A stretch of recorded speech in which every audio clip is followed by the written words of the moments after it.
Olá, uma boa tarde. A Comissão Nacional Justiça e Paz organiza amanhã, em Lisboa, uma conferência em torno do trabalho digno. Para nos ajudar nesta tarde a apresentar o tema em análise, contamos com José Manuel Cordeiro, membro da Comissão Nacional Justiça e Paz, que tem analisado as questões do emprego e do trabalho. Na nossa companhia está também o padre José Miguel Pereira de Almeida, assistente da Comissão Nacional Justiça e Paz. Boa tarde a ambos, obrigada por estarem na nossa companhia. José Manuel Cordeiro, começava por si com este tema, o desafio do trabalho digno no mundo em mudança. Este título é uma denúncia? Este título é uma denúncia e, ao mesmo tempo, é uma inquietação. É uma denúncia porque, de facto, continuamos a ter grandes problemas sociais no emprego. Não podemos compactuar com 10% de pobreza em quem trabalha. Há novas formas de trabalho, novas formas contratuais. Portanto, daí essa denúncia ser importante. Mas é também, à partida, não só uma denúncia, mas também uma esperança de que nós caminhamos para uma alteração do paradigma do modelo social. Aliás, toda a gente anda a falar já num novo contrato social e nós temos que nos ir preparando para essas mudanças. Portanto, fundamentalmente, eu queria só dar aqui uma notazinha. O título é evidente quando nós falamos em um mundo em mudança, é no sentido que um mundo em mudança é uma rapidez com a qual nós não estávamos habituados. Portanto, aqui o termo mudança não tem o sentido daquela mudança cíclica que vai acontecendo, mas de facto as coisas estão a correr a uma velocidade muito grande. Mudança que compreende, por exemplo, desafios digitais, familiares, sim, ecológicos, económicos, também modelos de felicidade que se vão transformando ao longo do tempo. Essa esperança que falou há pouco procura ser uma esperança ativa para se manter atuante neste mundo que muda rapidamente em todas estas vertentes e outras, muito mais outras? Sim, nesse sentido é essa... Eu parto do princípio e estou crente que esta conferência vai disputar a discussão. Ou seja, é um ponto de partida e não um ponto de chegada. Uma das partes da conferência é feita com uma comunicação, uma apresentação do Frei Roberto Bangiani, que de facto é um marco para nós e tem informação, e vai ter informação que vai ser fundamental para ser discutida nas Comissões Nacionais de Justiça e nas Comissões Diocesanas de Justiça, em todos os outros parceiros que estamos aqui a tratar deste assunto. Porque, de facto, as alterações estão a ser muitas. As alterações não são muitas, mas também o paradigma económico está a mudar muito. O conceito de trabalho digno surgiu não no sentido católico, mas no sentido laico, no mundo do trabalho na OIT, surgiu em 1999. Portanto, é muito recente nesse aspecto, tem 25 anos. Portanto, e a verdade é que surgiu numa época que já não existe, tal como a conhecemos. Surgiu para dar respostas aos problemas da globalização. Eu agora até costumo dizer, nós agora estamos a assistir a uma desglobalização, ou seja, um fechamento de blocos, definição de novos blocos. Falamos muito na reindustrialização da Europa. Como é que vai ser de facto? Como é que vamos ter um novo operariado? Que características do operariado vai ser esse? Como é que nós vamos reagir? Os serviços. Portanto, o conceito de trabalho digno engloba o bem-estar no trabalho, o bem-estar na família, o bem-estar depois do trabalho, o bem-estar também a quando do desemprego. Portanto, são características e são questões que nós temos que ter em consideração e preparar de facto estas mudanças, porque elas são inexoráveis. Elas vão acontecer, quer nós queiramos, quer não, e o importante de facto é discuti-las e, de facto, à luz, fundamentalmente para nós, que é essa perspectiva importante, à luz da doutrina social da Igreja. Não é por acaso que o conceito de trabalho digno, na verdade, ele advém da doutrina social da Igreja. Ele aparece laicamente na OIT e depois nas Nações Unidas, que agora também está nos objetivos do 2030, do Desenvolvimento Sustentável 2030, é o objetivo 8º. Portanto, isso permite-nos nós perceber que nós temos a fonte na doutrina social da Igreja. É, de facto, trabalhá-la e adequá-la, de facto, também àquilo que atualmente, porque quando nós dizemos, bom, o trabalho digno é um conceito ocidental, não, neste momento não é um conceito ocidental. Neste momento o conceito de trabalho digno é um conceito já universal, universalizado e despolitizado, do ponto de vista partidarito ou ideologias. De facto, hoje eu posso trabalhar o conceito de trabalho digno em qualquer ideologia, em qualquer circunstância, em qualquer situação. Contexto. Portanto, isto tem essa riqueza multidimensional e é nesse sentido que eu penso que este seminário nos vai aclarar, vai deixar pistas e dar pistas, de facto, porque nós temos muito que refletir, mas temos que refletir, como sabem, para agirmos. e para agir com consciência e para agir com conhecimento e com as coisas bem estimuladas. E por isso lhe pergunto, Padre Zé Manel, partimos... esta conferência surge como um ponto de partida para uma reflexão, tendo em conta que se parte já da base, quer da doutrina social da Igreja, que reconhece o trabalho digno, quer da própria Constituição Portuguesa, que fala também do trabalho digno. Esta conferência surge como um ponto de partida ou, de alguma forma, enviesamos prioridades e não estamos a conseguir concretizar aquilo que a doutrina social da Igreja, a Constituição, já reconheceram como prioridades? Como o José Cordeiro já disse um bocadinho, o ponto de partida é o mais importante, mas é também um ponto de chegada, ou seja, se não houvesse um consenso alargado a este propósito, era impossível reunir as organizações que prepararam em conjunto este encontro. E se é a Comissão Nacional de Justiça e Paz que o protagoniza, é de facto em diálogo com a diversidade de organizações no âmbito católico, acolhendo o desafio que nos vem da sociedade civil de trabalho digno, como o fizemos ao tempo de João Paulo II com a solidariedade. Também acolhemos na doutrina social da Igreja um termo que à partida não era nosso. E isso alarga o âmbito dos consensos, esperamos. Depois só falta é viver, não é? Levá-lo à prática. E falamos, por exemplo, de entidades que, juntamente com a Comissão Justiça e Paz, estão a organizar este encontro amanhã.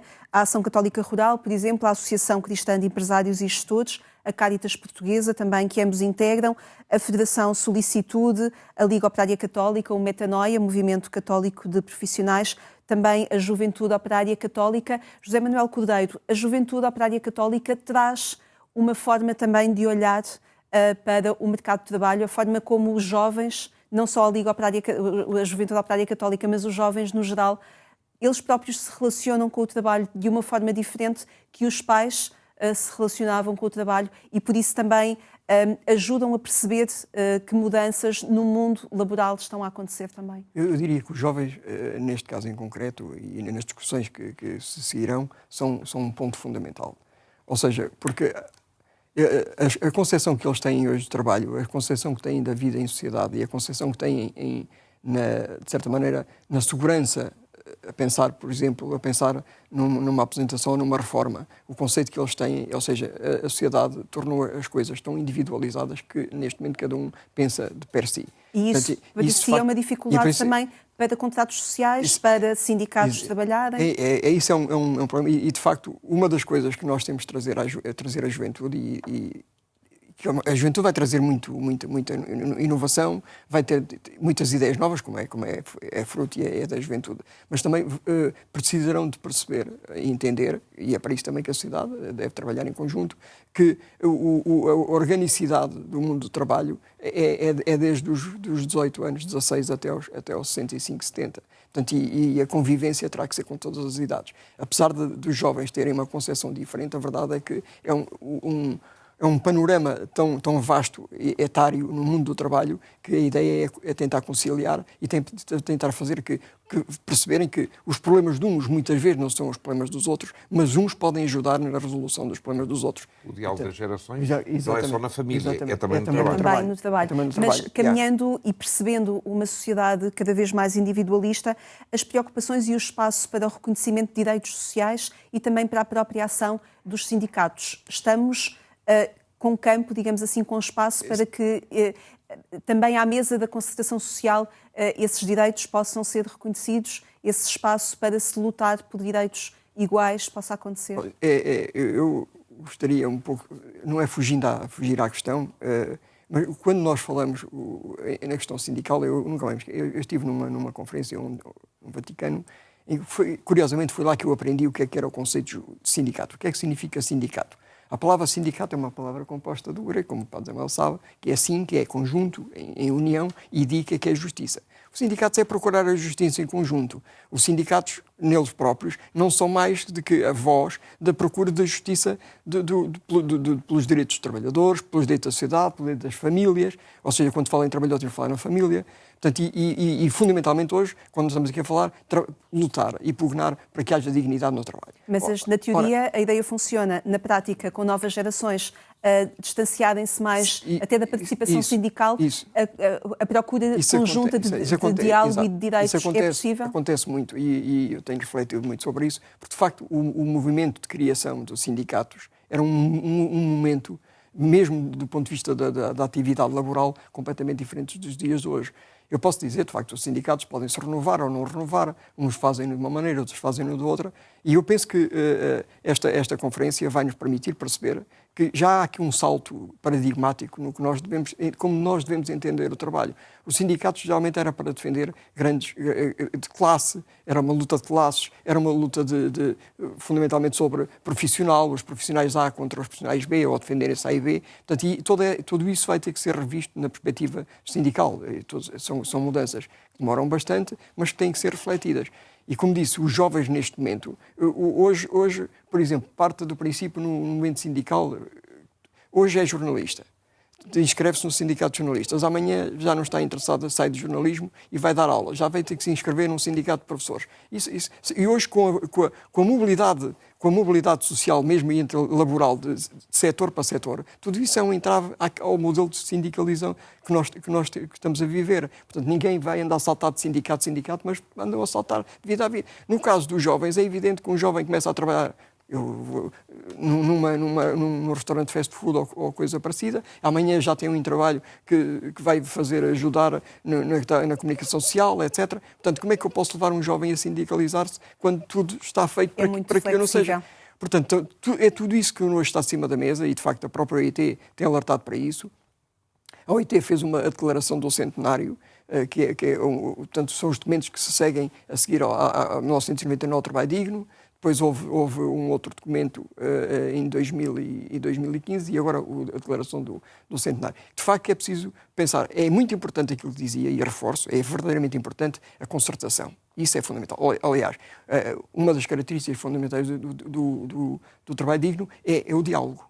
É o diálogo social e é voltar a diálogo social. Agora, hoje já há muitas vozes que dizem que os parceiros do diálogo social têm que ser alargados. Há outros que entendem que ainda assim não deve ser e vamos ver. Portanto, é um mundo que está verdadeiramente em mudança e por isso ele é espetacular por estar em mudança. E nós estamos aqui frutos da mudança e sabemos, como há pouco estávamos a dizer, sabemos como estamos a entrar nele, mas ainda não sabemos como está a sair porque de facto está tudo em ebulição. Agora uma coisa é certa, a doutrina social da Igreja é um farol, e não pode deixar de o ser, e nós temos prova de facto que assim é, porque mesmo a Organização Internacional do Trabalho, a Declaração de Filadélfia, o trabalho não é uma mercadoria, o trabalho digno põe sempre no seu centro a dignidade humana, etc. Portanto, hoje, quando nós falamos em trabalho, também começamos a falar, e hoje um humano a trabalhar ao lado de um computador ou de um robô a fazerem as mesmas coisas. A dignidade de um será compatível com a dignidade do outro. Podemos atribuir características de dignidade a um robô ou não sei o quê. Portanto, são todas estas coisas e isto é um mundo novo com o qual nós temos que estar a conviver. Lidamos. Padre José Manel, queria ainda perguntar-lhe, ainda há dias o Presidente da República assinalava os 114 anos da República, precisamente, no ano também em que assinalamos 50 anos da democracia em Portugal. E o Presidente da República, Marcelo Rebelo de Sousa, ele falava em 2 milhões de pobres e mais alguns cidadãos portugueses em risco de pobreza. Eu pergunto-lhe, reconhecendo também uma desigualdade enorme no território português, sistemas sociais também postos em causa, o que é que esta conferência pode dizer a estes 2 milhões de pobres e a outros tantos cidadãos portugueses que estão em risco de pobreza? Esta conferência da Comissão Nacional de Justiça e Paz segue-se a uma série de conferências. Recordo uma, início do século, do 2000 e pouco, não, 2010 seria, 12 talvez, que foi dar voz aos pobres para combater a pobreza. E eu creio que esta outra acentuação da mesma realidade, agora que sabemos que há pobres que são pobres, não obstante o trabalho que têm. Não por serem desempregados, agora imagina-se os outros, não é? Que é muito importante ter como interlocutor, ou seja, os pobres não são destinatários de ações que nós muito sabiamente dispomos, mas ouvi-los é torná-los protagonistas da sua mudança.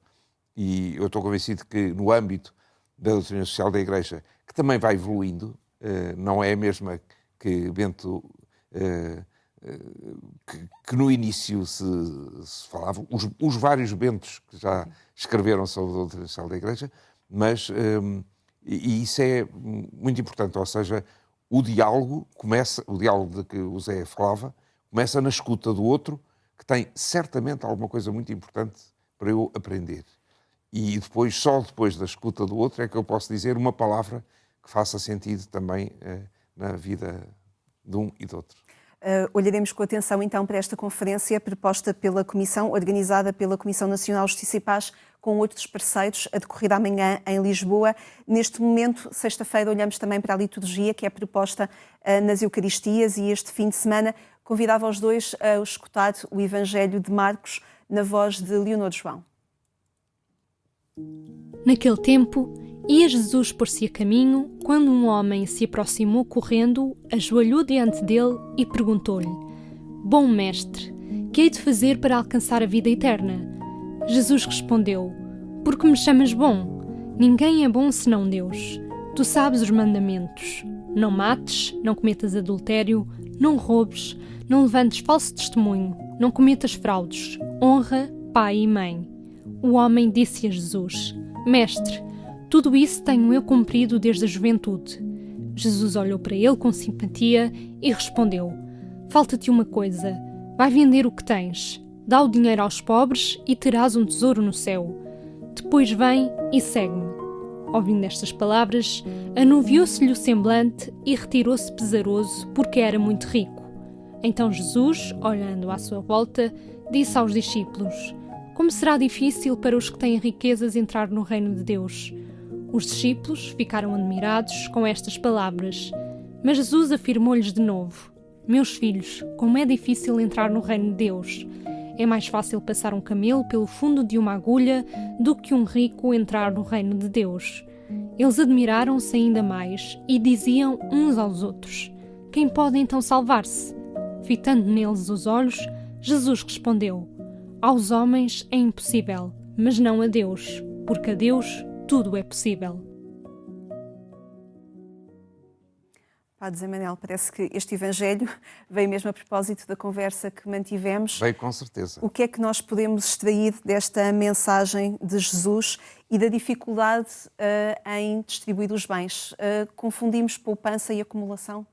Se calhar, no contexto em que o Evangelho é redigido e referindo ao diálogo de Jesus com aquele homem que vinha a correr para ele a saber como é que se podia salvar, tudo somado, o que eu gostaria de sublinhar de entrada era o espanto dos discípulos.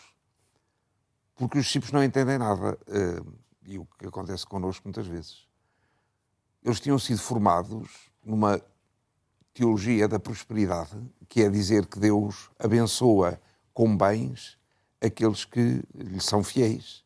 E por isso, certamente que os ricos são aqueles que, sobre a terra, demonstram a riqueza de Deus que os acumula com essas graças. E por isso, quando Jesus diz como é difícil um rico entrar no reino dos céus, eles espantam-se ainda mais. De facto, Jesus mostra outro caminho, que é o caminho da relação interpessoal. Ou seja, o que Jesus pede a esse que tem simpatia por ele e acha-lhe graça por ele dizer que tem cumprido os mandamentos, desde cedinho, desde a juventude, ele olha para ele com simpatia, diz o Evangelho na tradução portuguesa, e diz: olha, então, vem comigo, vem daí, vem comigo. Para isso, desfaz-te das tuas amarras, para viver essa liberdade interior que permite vir comigo. Nós temos um desvio recente, pelo menos desde o século XX, entre o ter e o ser. O psicanalista Erich Fromm sublinha muito esse aspecto. Nós dizemos, em vez de dói-me a cabeça, tenho uma dor de cabeça, como se fosse uma dor. Pior, em vez de dizer sou amigo de alguém, digo tenho um amigo que não é de ter, é de ser. E o que Jesus apela é uma vida que é relação. Mas ele ouviu do mesmo modo como tinha pensado. Como é que eu hei de ter a vida eterna? E Jesus ter-lhe respondido, na cabeça dele, tens de ir, tens de vender, tens de dar, tens de voltar, uma canseira. E desistiu. Afinal era viver, ser, viver com.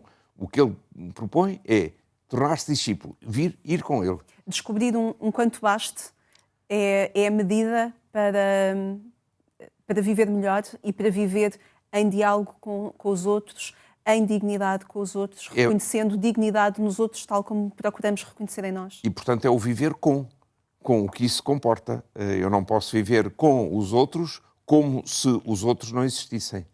Centrado em mim e procurando o meu bem e não o bem dos outros. O que Jesus nos propõe é que a nossa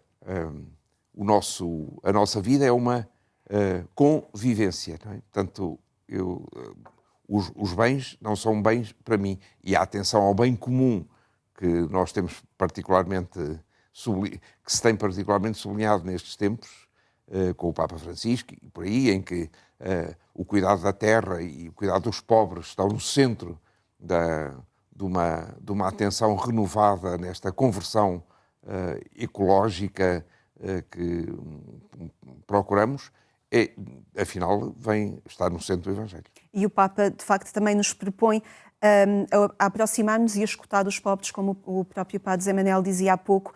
No próximo dia 17 de novembro vamos assinalar mais uma vez o Dia Mundial dos Pobres, em que o Papa os convoca para se sentarem à mesa, para também com eles se reconhecer a dignidade. Também como o Padre Zé Manel dizia há pouco, a dignidade está na pessoa, não está apenas no trabalho que se faz, mas está na forma como se executa essa tarefa. E essa dignidade pertence a todos, também aos pobres e a qualquer outra pessoa, independentemente da sua geografia. Claro, é evidente. Só uma nota, na questão da dignidade, de facto, a dignidade, o centro da dignidade está na pessoa humana e o trabalho digno deve contribuir para manter e aumentar essa dignidade. Esse é o fundamento, ou seja, o trabalhador já é digno pela sua pessoa, a dignidade vem pela semelhança a Deus, por ser feito à imagem de Deus, etc. Mas, de facto, o que nós entendemos e o que se entende por trabalho digno o trabalho digno é aquele que contribui para manter e para aumentar a dignidade do ser humano. Eu só uma notazinha, a propósito muito breve, que é, o Padre Manuel disse uma coisa que, de facto, é extraordinário no sentido do ter. Eu também digo que eu tenho o meu emprego, eu tenho o meu trabalho. Hoje o trabalho é um bem escasso, começa a ser um bem escasso. E como bem escasso, como o direito do trabalho é um direito a todos, essa escassez tem que ser distribuída por todos. Por isso, muitas das lutas que estão em cima da mesa, lutas é um termo mas, sindical, mas de facto é de facto a redução do tempo de trabalho, a redistribuição do tempo de trabalho, a semana dos 4 dias, etc. Portanto, porque a verdade, sendo direito, o trabalho um direito, a todos todos têm que ter acesso a esse direito. E a partir daí se abre o debate também para remunerações. Exato, e para eu também abdicar de alguma remuneração para poder distribuir trabalho. E acontece, há movimentos sindicais na Europa e cá em Portugal também já aconteceu, abdicarem para manter o trabalho de todos. Portanto, ou seja, essa também poderá ser uma das linhas de reflexão. São vários fatores que convocamos para a mesa de diálogo, para esta e para aquela que vai acontecer amanhã, então, na Conferência da Comissão Justiça e Paz. Muito obrigada a ambos por terem estado no nosso programa. Deixo o encontro marcado consigo amanhã na Antena 1 pelas 6 horas. Espero por si. Até lá, desejo-lhe um excelente fim de semana.